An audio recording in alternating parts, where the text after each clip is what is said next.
200 ஆண்டுகளாக உலகின் சிறந்த அறிவாளிகளை உருவாக்கும் இந்த ஆக்ஸ்போர்ட் பல்கலைக்கழக அரங்கத்தில் பேசுவதை நான் பெருமையாக கருதுகிறேன். இப்போது உலகாகிற உணர்வோடு உங்கள் முன்னால் நான் நின்று கொண்டிருக்கிறேன்.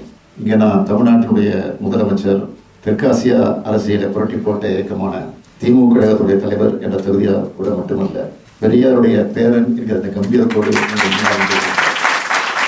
ஒரு இனத்துக்கே சுயமரியாதை உணர்வை ஊட்டி தலைமை வச்ச தந்தை பெரியாரை இன்னைக்கு உலகமும் கொண்டாடி வருவதுதான் தமிழ்நாட்டுக்கும் திராவிட இயக்கத்திற்கும் கிடைச்சிருக்கக்கூடிய மிகப்பெரிய பெருமை. தந்தை பெரியாருக்கு மிக மிக பிடிச்ச சூழல் என்னன்னு கேட்டீங்கன்னா சுயமரியாதை.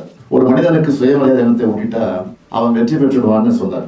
தந்தை பெரியார் அவர்கள் தமிழ்நாட்டில் பிறந்தார், தமிழ்ல பேசினார். ஆனா அவருடைய சிந்தனைகள் எல்லைகளுக்கு அப்பாற்பட்டது, மாநில சமுதாயத்துக்கானது, உலக மக்கள் அனைவருக்கும் பொதுவானது. அதுதான் பெரியாரிகள். பெரியார்னா என்னன்னு யாராவது கேட்டா அவங்களுக்கு நாம அறிமுகப்படுத்த வேண்டிய அடிப்படைகள் என்னன்னா சுயமரியாதை, பகுத்தறிவு, சமத்துவம், மானுடப்பற்று, ரத்த பேதம் இல்லை, பால் பேதம் இல்லை, பெண்கள் முன்னேற்றம், சமூக நீதி, மதச்சார்பற்ற அரசியல், அறிவியல் மனப்பான்மைன்னு பெரியார் இயக்கத்தை அறிமுகப்படுத்தணும். இவ்வளவு முற்போக்கான கருத்தியல்களை 100 ஆண்டுகளுக்கு முன்னாடியே, அதுவும் பழமைவாதங்களும் மூடநம்பிக்கைகளும் நிரம்பியிருக்கிற மண்ணில் பேசி மக்களை எழுச்சி பெற வச்சவர் தந்தை பெரியார். அவரது சமூகத்தில் விதைச்சது நாத்திகம் இல்லை, பகுத்தறிவு.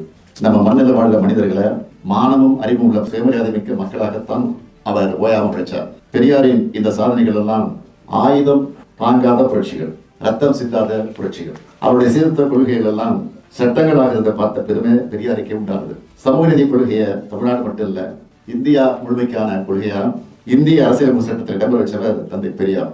பெரியார் கண்ட வளர்ச்சியை நாங்க தமிழ்நாட்டில் செயல்படுத்தி காட்டி வருகிறோம். அதுக்காக பெரியார் கண்ட கனவு எல்லாத்தையும் நாம நிறைவேற்றிட்டோம்னு சொல்ல மாட்டேன். இது இந்த 100 ஆண்டுகள்ல ஒரு சமூகமா நாம் அடைந்திருக்கக்கூடிய வளர்ச்சி என்பது ஒரு குழந்தை நடைப்பயிற்சி மேற்கொண்டிருக்கிறது. நடைப்பயணம் நெடியது, நாம செல்ல வேண்டிய தூரம் இன்னும் இருக்கு.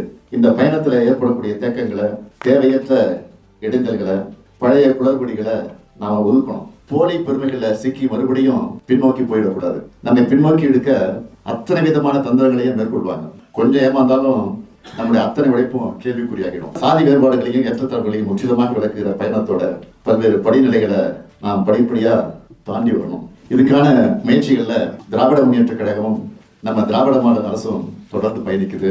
100 ஆண்டுகளுக்கு முன்ன சுயமரியாதை இயக்கம் எந்த நோக்கத்துக்காக தொடங்கப்பட்டுச்சோ அந்த நோக்கம் படிப்படியா நிறைவேறி வருது. பெரியார் உலகமயமாகிறார்.